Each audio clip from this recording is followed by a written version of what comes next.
Ready to go. Oh, it is 9:59. This meeting is being recorded. Thank you. Good morning.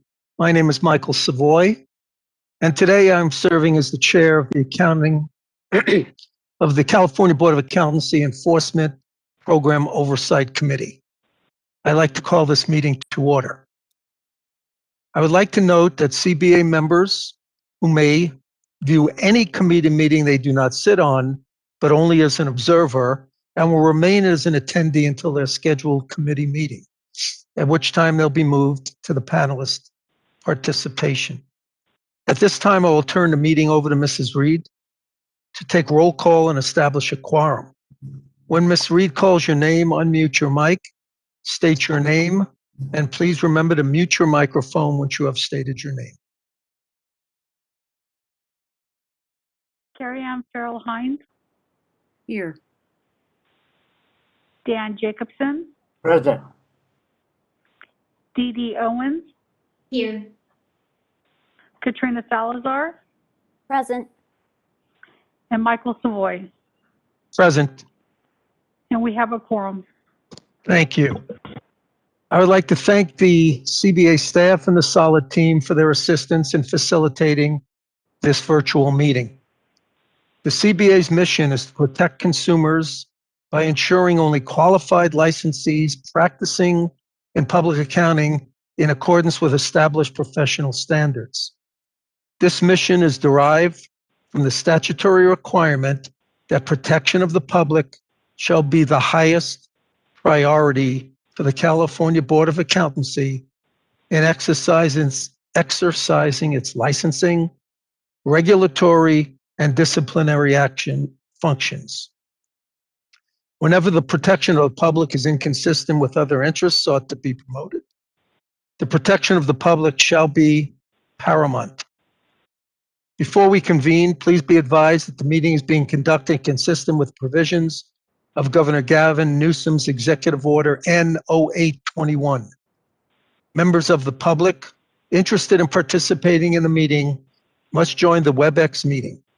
Information and instructions are posted on our website, and all lines are presently on mute.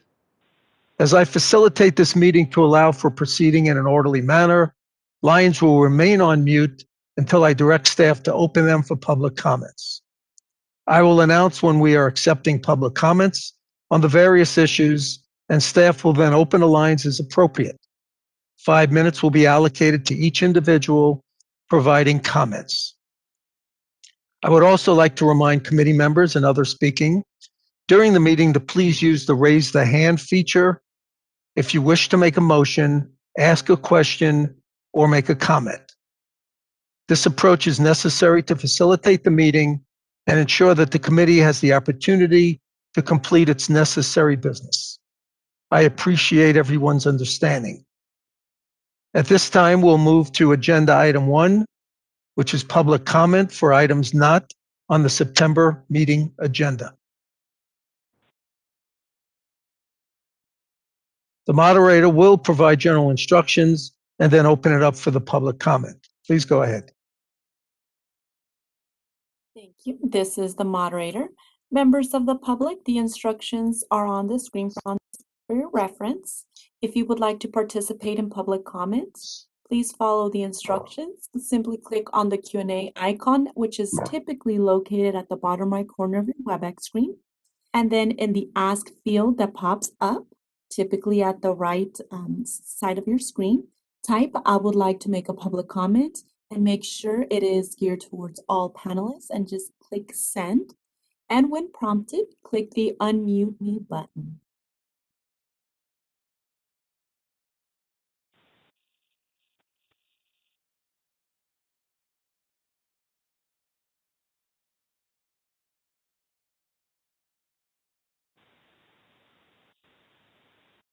Mr. Savoy, no requests have been submitted. Would you like me to close the Q&A feature? Yes, please. Let's move ahead to item number 2, which is the approval of the July 23rd, 2021 minute meetings. If any member would like to make a motion to approve the minutes of the meeting, please do so by raising your hand and wait to be called upon.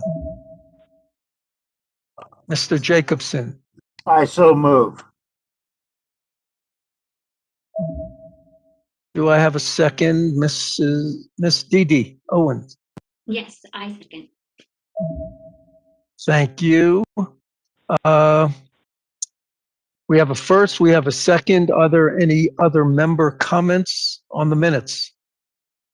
Are there any public comments? Ms. Salazar, is your hand raised? Yes, it is. I believe the minutes have actually been revised to remove my attendance at this meeting. I don't believe I was present, so I'm not sure if that is in the copy that is in front of the board. So one friendly amendment to update attendance. Thank you. Staff, please take note of that. Ms. Reed,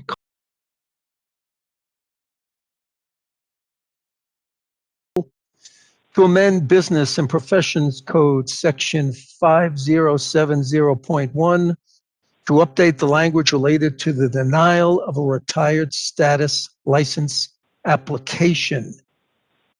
Mr. Franzella, please begin your presentation. Thank you. Good morning again, members. Again, I'm Dominic Franzella, and I am the CBA's Enforcement Chief.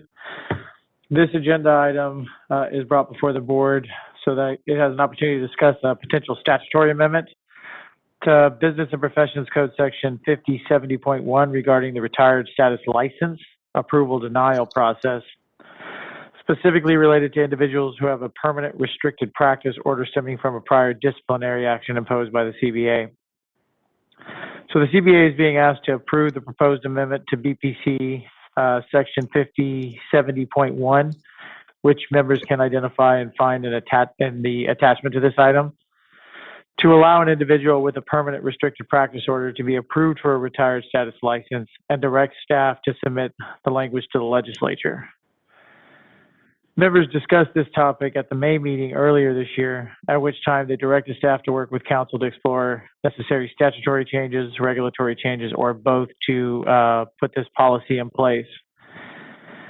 In members' materials on this item, near the middle of page 4 and on the top of page 5, staff have outlined the various changes to the statute designed to effectuate the policy to allow an individual with a permanent restricted practice order to be approved for a retired status license. The first change is to amend subdivision C. While this proposed amendment does not directly affect the policy being sought to implement, the change deletes the phrase, quote, otherwise punitively restricted, as this language was unnecessary and does not accurately reflect disciplinary orders of the CBA. Administrative actions ordered by the CBA are not considered punitive. The second change is to add subparagraph 1 to subdivision C. This new subparagraph adds the necessary authority to allow the CBA to approve a retired status license application to licensees with a permanent restricted practice order. It further clarifies that these licensees shall have completed probation as specified by the original order as necessary.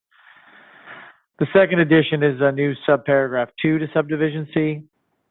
This new subparagraph establishes that a licensee approved for a retired status license who previously had a permanent restricted practice order in place at the time of the approval shall have the permanent restricted practice order reinstated should these licensees have the license restored to active status.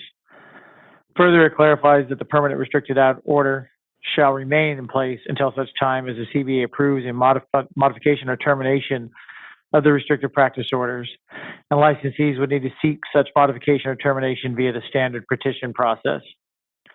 So at this time, staff recommend that the CBA approve the proposed amendments to BPC Section 5070.1, including any additional changes the CBA deems necessary, and direct staff to seek inclusion of this language in a 2022 omnibus bill, seek an author to carry a separate bill, or include it as part of its sunset review process. So at this time, I'd like to turn discussion back over to Vice President Savoy, and I will do my best to answer any members' questions. Thank you, Mr. Franzella. Are there any questions related to this item? Ms. Salazar? It's not a question. I just want to say that I appreciate the staff's work on carrying this forward. I think it is a good change that will benefit both the licensees and also enhance the consumer protection and transparency. So thank you for all the hard work on moving this forward. Thank you. Any other comments, questions? If not, at this time, I'd like a motion.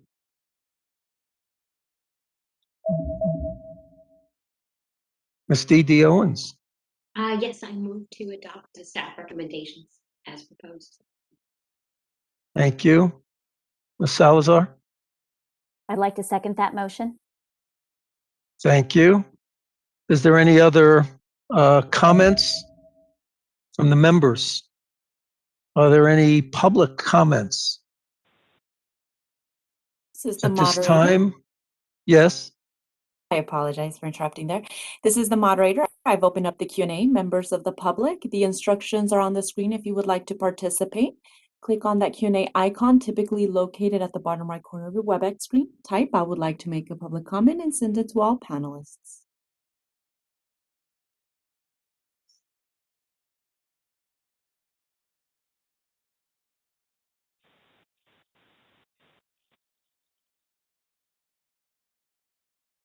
Mr. Savoy, I see no requests. Would you like me to close the Q&A feature? Yes, please. We have a first, we have a second. Ms. Reed, call for the vote. Carrie Ann Farrell Hines, Yes. Dan Jacobson, Yes. D.D. Owens, Yes. Katrina Salazar, Yes.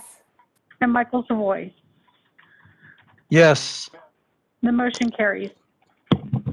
thank you. Are there any agenda items that members would like considered for the next meeting? Seeing none, moderator, I'd like to see if the public has any items requesting. Thank you. This is the moderator.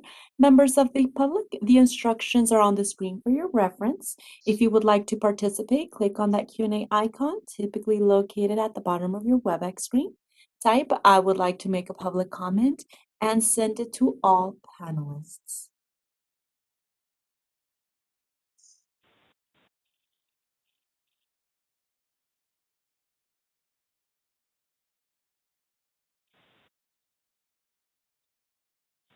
Mr. Savoy, no requests have been submitted. Would you like me to close the Q&A feature? Yes, please. Mhm. Seeing none, at this time, I'd like to adjourn the meeting. Thank you all.